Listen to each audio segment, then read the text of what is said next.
রোজ সন্ধে হলেই আমার কিছু না কিছু একটা টিফিন বানাতেই হবে।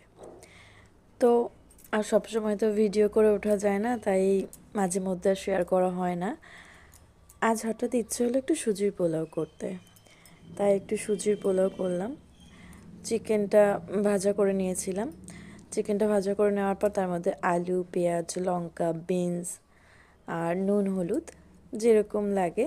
আর তোমরা হলুদ ছাড়াও খেতে পারো, সাদাও মানে সাদাও করা যায়, বাট আমি একটু হলুদ দিই, আমার একটু ভালো লাগে ওর জন্য। তার মধ্যে সুজিটা একটু ভাজা করে নিচ্ছিলাম, মানে হালকা ভাজা করে নিচ্ছিলাম। একটু ভাজা করে নিলে ভালো হয় আর কি সুজিটা। তারপরে সব কিছু ভাজা হয়ে যাওয়ার পরে সেই ভাজা করে রাখা সুজিটা দিয়ে দিয়েছিলাম। দেখো ঠিক এরকম হয়ে যাবে সুজিটা।